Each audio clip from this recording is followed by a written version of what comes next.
नमस्कार, मैं हूं नगमा। आप देख रहे हैं बड़ी खबर। बढ़ते कोरोना को देखते हुए मध्य प्रदेश में रात के कर्फ्यू का ऐलान कर दिया गया है। रात 11 बजे से लागू होगा नाइट कर्फ्यू, जो कि सुबह के 5 बजे तक जारी रहेगा। यानी कि रात 11 के बाद से लोग बाहर नहीं निकल सकते।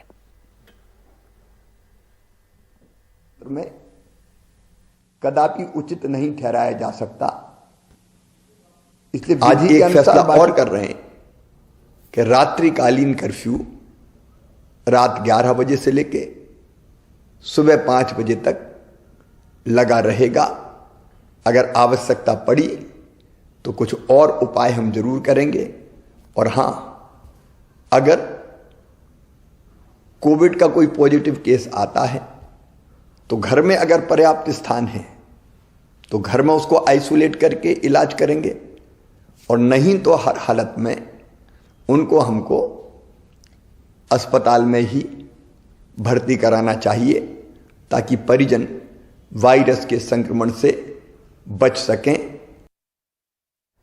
और इस समय मेरे साथ मौजूद हैं अनुराग द्वारी, मेरे सहयोगी। अनुराग, मध्य प्रदेश में किस तरह की सख्ती देखी जा रही है? अभी भी जैसे दिल्ली में अब देख रहे हैं भीड़ भाड़ काफी है बाजारों में, मध्य प्रदेश में अब नाइट कर्फ्यू लगा है, और ओमिक्रॉन की स्थिति कैसी है? देखिए, मध्य प्रदेश में फिलहाल ओमिक्रॉन का नगमा कोई भी मामला सामने नहीं आया है। यहाँ पर कल ही मुख्यमंत्री शिवराज सिंह चौहान ने बताया था कि 10 करोड़ से ज्यादा जो डोज हैं वो भी लग चुके हैं, और लेकिन आज 30 से ज्यादा मामले आए हैं सामने। रोज 20 के करीब जो कोरोना संक्रमित लोग सामने आ रहे थे। तो ऐसे में उन्होंने कहा कि जो पड़ोसी राज्य हैं, चाहे वो महाराष्ट्र हो, चाहे फिर वो उत्तर प्रदेश हो, यहाँ पर ओमिक्रॉन के मामले बढ़ रहे हैं, और ऐसे में एहतियात बरतने की जरूरत है। क्योंकि वो पुराने संदर्भ भी दे रहे थे कि पहले भी हमने देखा है कि मध्य प्रदेश में इन्हीं राज्यों से, जो पड़ोसी राज्य है, वहां से कोरोना अंदर आया, और खास करके जो 2 बड़े शहर हैं भोपाल और इंदौर, वहां तेजी से मामले बढ़ने लगे। तो पिछले कुछ दिनों से इन्हीं 2 शहरों में थोड़े मामलों में उछाल आया है, और इसी के मद्देनजर उन्होंने पहले तो ये फैसला लिया था कि स्कूलों में 50% उपस्थिति रहेगी, और अब ये फैसला लिया गया है कि रात 11 से सुबह 5 बजे तक नाइट कर्फ्यू रहेगा। इसका मतलब ये भी है कि सरकार नहीं चाहती कि नए साल के मौके पर, क्योंकि यहाँ पर भी बाजारों में भीड़ है, लोग मास्क नहीं पहनते हैं। सरकार ने ये जरूर कहा है कि लोग मास्क पहने, नहीं तो जुर्माना वसूला जाएगा, लेकिन अभी किसी तरह का कोई जुर्माना नहीं वसूला जा रहा है। कई दफे हमने लोगों से बात करने की कोशिश की, उनको कैमरे पे पूछा कि आप मास्क क्यों नहीं पहन रहे हैं, तो जवाब बहुत अजीब तरीके के आते हैं। तो साफ तौर पर नए साल में भी इस तरह की भीड़ होगी, और इसी के मद्देनजर ये फैसला लिया गया है कि रात 11 से सुबह 5 बजे तक पूरे मध्य प्रदेश में नाइट कर्फ्यू लगेगा।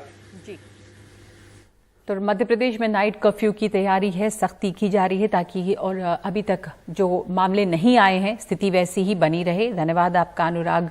और अब बात करते हैं कर्नाटक की। कर्नाटक के विधानसभा में धर्मांतरण रोकथाम बिल ध्वनि मत से पारित हो गया है। इसके तहत धर्मांतरण से पहले जिलाधिकारी को सूचना देनी होगी। इसमें 3 से 10 साल तक की सजा का प्रावधान है। हालांकि जब विधानसभा में इस बिल पर चर्चा हुई, इससे ठीक पहले एक और चर्च पर कर्नाटक में हमला हुआ। जय श्री राम, जय श्री राम, भारत माता की जय श्री राम, जय जय श्री राम, जय जय श्री राम, जय। The Karnataka protection of right to freedom of religion bill 2021 विधानसभा में पास हो गया। कांग्रेस ने इसका विरोध किया और जेडीएस भी इसके खिलाफ थी। हालांकि विधानसभा अध्यक्ष ने कांग्रेस को याद दिलाया कि जब उनकी सरकार थी तब 2016 में उन्होंने भी ऐसा ही एक ड्राफ्ट तैयार कराया था। दिनांक 16/11/2016 16 नवंबर 2016 को शाम 4 बजे एक रिव्यू कमेटी की बैठक बुलाई गई। तब के कानून मंत्री के आदेश पर, ताकि बिल तैयार किया जा सके, और इस पर आपके तब के कानून मंत्री का हस्ताक्षर भी है।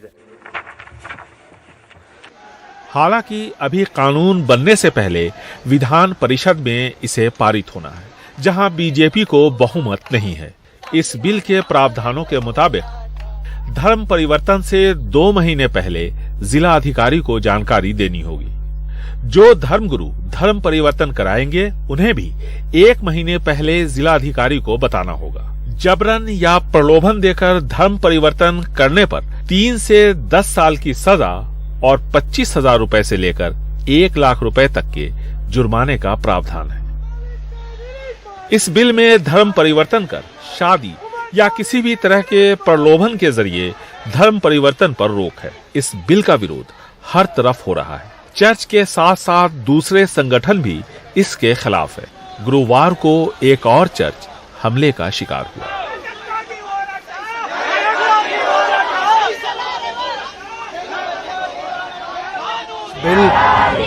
ये बिल सिर्फ ईसाइयों के खिलाफ नहीं है, बल्कि समाज के दूसरे वर्गों के खिलाफ भी है, जैसे कि महिलाएं जो अपनी पसंद की शादी नहीं कर सकती, साथ ही SC/ST के खिलाफ जो अपनी पसंद की शिक्षा भी नहीं ले सकते।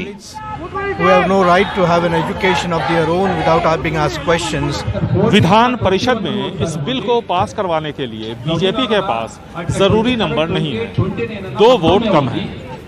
विधान परिषद के नए सदस्यों के शपथ लेते ही बीजेपी इस कमी को दूर कर सकती है, लेकिन इसके लिए उसे अगले महीने का शपथ ग्रहण समारोह तक का इंतजार करना पड़ेगा। बेंगलुरु से कैमरामैन गोविंद मूर्ति के साथ निहाल खिदवई, NDTV इंडिया। और हरिद्वार में एक धर्म संसद हुई, साधु संतों की बैठक, और इससे जो वीडियो निकला है वो वायरल है।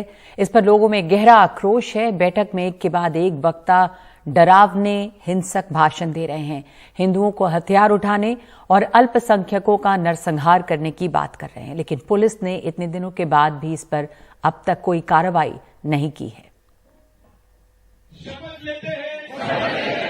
17 से 19 दिसंबर के बीच हरिद्वार में कई साधु संतों की बैठक में देश के संवैधानिक मूल्यों और सांप्रदायिक सौहार्द के खिलाफ लगातार भाषण हुए।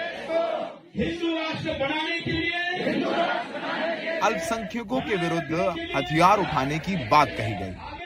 सबसे बड़ा सवाल है कि उनके खिलाफ कार्रवाई क्यों नहीं हुई है। हमारे पास स्वामी प्रबोधानंद की कुछ ऐसी तस्वीरें हैं जो ये साफ करती हैं कि उनके खिलाफ कार्रवाई क्यों नहीं हो रही।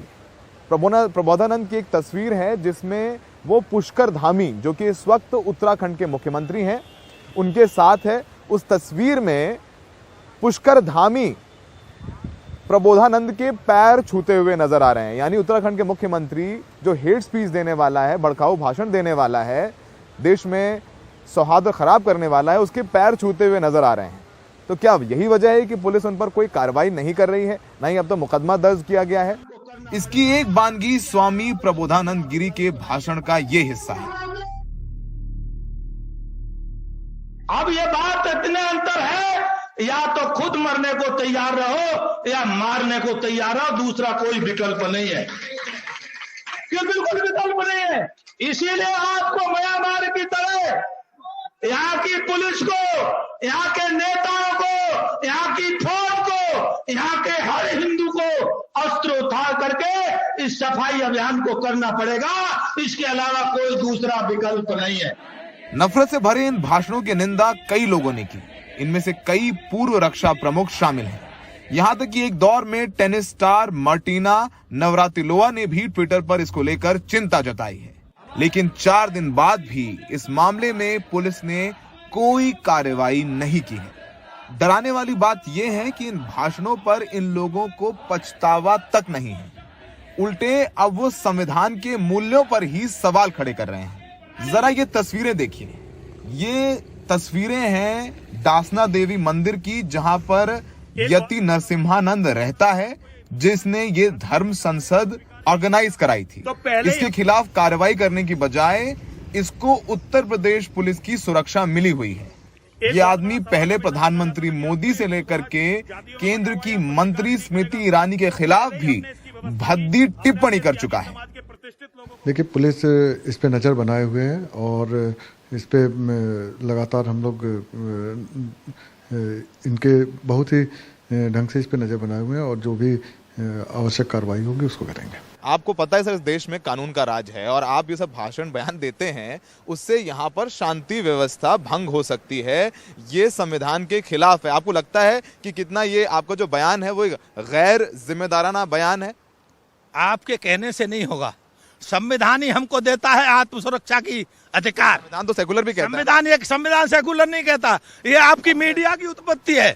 संविधान सेकुलर है ही नहीं, पंथ निरपेक्ष है। पंथ निरपेक्ष में अंग्रेजी में सेकुलर शब्द होता ही नहीं। आपने बयान दिया म्यांमार को लेकर के सब कुछ अब आप कड़े बिल्कुल मैं उस अड़ा हुआ हूँ। इस देश के हर युवा को नाथूराम गोडसे बनकर के प्रेरणा लेनी चाहिए और उन्हीं जैसे राष्ट्रभक्त बनने की प्रेरणा लेकर के उनके मंदिर और उनकी पूजा अर्चना करनी चाहिए। आपको पुलिस से डर नहीं लगता?